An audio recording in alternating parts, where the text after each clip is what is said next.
बॉलीवुड की सबसे प्रतिष्ठित शख्सियतों में से एक रेखा के मनोरम जीवन और करियर की यात्रा में आपका स्वागत है। सिने प्रेमियों, एक ऐसा नाम जो सुंदरता, प्रतिभा और एक रहस्यमय आकर्षण से गूंजता है, जो समय की कसौटी पर खरा उतरा है। हमारी कहानी शुरू होती है 10 अक्टूबर 1954 को चेन्नई के मध्य में, जहां भानुरेखा गणेशन, जिन्हें बाद में रेखा के नाम से जाना गया, ने अपनी पहली सांस ली।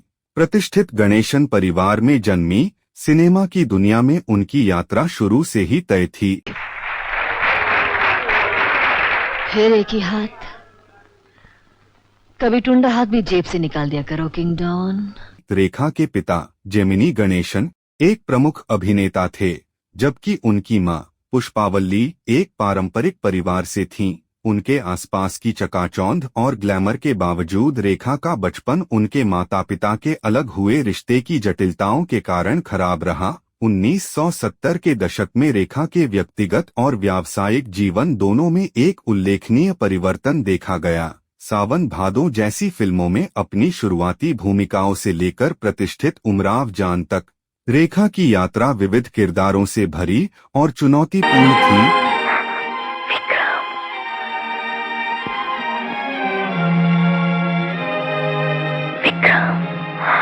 चंदा,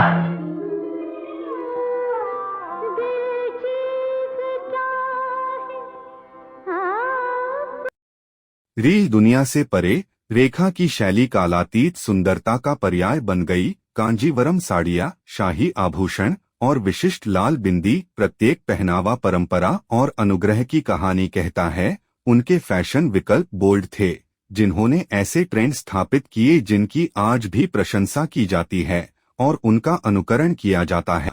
रेखा का ऑफ स्क्रीन जीवन उथल पुथल भरा था। विवाद, दिल टूटना और व्यक्तिगत लड़ाइयाँ, उसने इन सबका सामना किया। उनकी सार्वजनिक चुप्पी और निजी लचीलापन आकर्षण और अटकलों का विषय बन गया। जैसा कि हम रेखा के जीवन के अध्यायों को छानते हैं, भारतीय सिनेमा पर उनके द्वारा छोड़ी गई अमिट छाप को नजरअंदाज करना असंभव है। पुरस्कार, प्रशंसा और लाखों लोगों का अटूट प्यार, रेखा का प्रभाव बॉलीवुड इतिहास के इतिहास में अंकित है। उनकी विरासत सिल्वर स्क्रीन से भी आगे तक फैली हुई है। यह एक सांस्कृतिक घटना है, आने वाली पीढ़ियों के लिए प्रेरणा है।